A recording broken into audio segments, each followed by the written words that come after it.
Hi, and welcome to Global Gab, the show where we recap some of the world's top trending international news headlines. I'm your host, Katerina Kazayas. Join me as we delve into the headlines that hit our radar here at Global Gab for the week of November 15th, 2015. Now, before we get started, for those of you that have been with us before, yes, you'll notice we're doing something a little bit different today.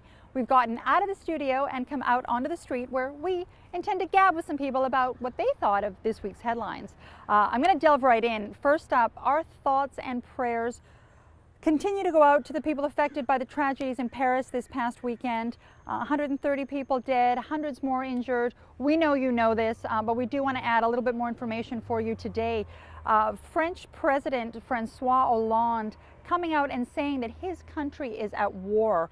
That was further confirmed by his military's presence in Syria. They are bombing ISIS strongholds as we speak. There have also been suspect arrests happening throughout Europe, in France, in Belgium, and in Germany. And so we will keep an eye on things as they progress with respect to that region. Speaking of that region, the Russian plane that was blown up leaving the Sinai Peninsula 2 weeks ago has been confirmed to have been blown up by a bomb. The Russian authorities coming out and saying that they estimate over 1 kilogram of explosives, that's 2.2 pounds of explosives, somehow having found its way onto that plane. Russia coming out and offering now a $50 million reward for anyone that knows anything about what happened with that incident. You know the Russians are serious when they're offering $50 million. $50 million as a reward for tips. So big news there. And finally, there was an earthquake out of the coast of Japan. Another earthquake, yes, I know. Thankfully this time, no one was injured, nothing was destroyed. There was a small tsunami warning issued. It was later retracted. And thankfully, no one was injured there. It was 6.7 on the Richter scale, about 90 miles off the west coast of Japan. For those of you that don't know, there's still 230,000 people that are displaced because of the 2011 earthquake there. That one, of course, killing almost 18,000 people. So thankfully, no lives lost there.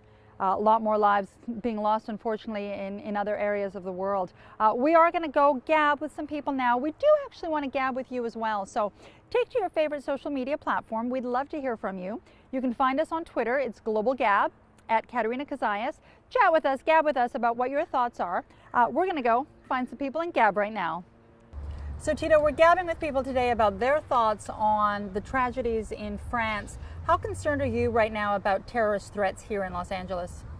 In all honesty, I don't want to say I'm not concerned, but there's always that one thought. I don't think we should be very scared. Channing, we're asking people today, Saturday morning after you heard about the atrocities that happened in France, how concerned were you about resuming normal activities in your daily life? Honestly, I wasn't that concerned. I mean, I think when events like that happen, I want to be with friends and family. So that's how I chose to do it, was appreciate and be grateful for what I had, and be with the people that I love. Yeah, absolutely. Do you do a lot of international air travel? I do. I just went to Ethiopia this past year, and I've lived in Cambodia and traveled to Southeast Asia and Europe too. Perfect. There were 2 planes that got downed yesterday because of bomb threats. One leaving LAX, one leaving Washington. Are you concerned at all about air travel safety? I think that there's enough things in this world to be scared of on a day-to-day basis, that being fearful for those things is not something that I choose to bring into my life. So, if there are high threats in LAX or something, then I'll be more aware of that. Right. But if something hasn't been specifically targeted in the areas that I'm going, then I'm going to let go and see what happens. Live life, absolutely. Thank you so much. We appreciate it. Yeah, thank you. So it's always nice gabbing with people here on the streets with Global Gab. Thanks for being with us. Sure, of course. How concerned are you about this threat of ISIS escalating its global terrorism? I honestly don't think that it's going to be... I'm not that scared, to be quite honest. I think that they are a horrible organization, and they want to make us afraid. and they want to keep us from being the people that we are and making us afraid of not only living our lives, but of refugees and helping people. Have you been afraid to live your life? Were you at all scared Saturday morning to go out and resume daily activities? No, not at all. I've been flying cross country a lot recently for job interviews, and I've never felt unsafe. I feel like TSA does a wonderful job checking and making sure that everybody that is getting on planes, and our safety is their number one priority, so I don't feel afraid. Picking up on something you just said about refugees, the U.S. has allowed only 1,600 Syrian immigrants, Syrian refugees into the USA.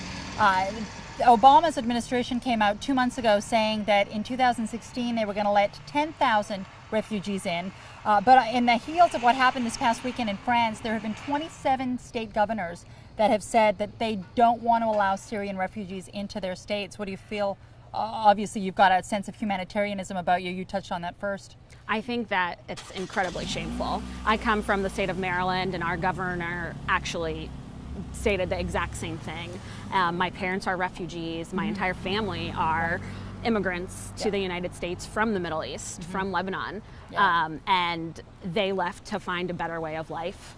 And I really think that we shouldn't turn people away because they're trying to escape horrible situations and make a life for themselves. And there are a lot of areas in the world that are being affected. In fact, the day before the Paris attacks, there were 2 suicide bombers in Lebanon, in the southern suburb of Beirut, killing almost 50 people. That got nearly no global press coverage.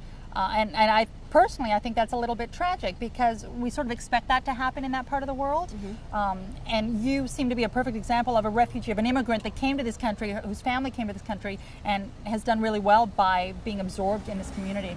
Yeah, I think we paint this picture in our media that ISIS only kills, people of other religions, that they're not tolerant to Christians and Jews, but they're actually not tolerant to other Muslim people as well. They kill Muslim people in the Middle East every day. So anybody that goes against their way of life, their radical way of life, is a target. It doesn't matter whether you're black, white, Christian, Muslim, Jewish. It doesn't matter. Do you think there's enough going on with global initiatives to try and stem the autocracies that ISIS is performing?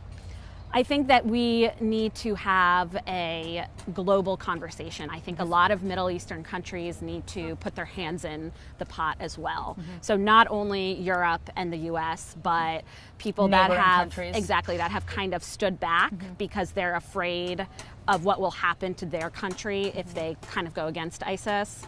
I think everybody needs to get involved. Well, and I know our viewership is made up of global people, and this is a sentiment that we've been hearing across the board. So we'll continue to see how things unfold. Thank you very much for being with us. Thank you so much.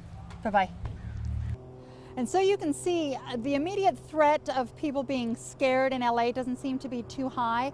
Having said that, there are people with a global social consciousness that do want to see more being done about the source of all of this, the source being the refugee crisis, the source being humanitarian efforts.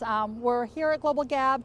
We're always willing to gab with you. Thanks for being with us. Join us next week as again we'll be recapping and gabbing about the world's global events. Katerina Kazayas, I'll see you next week.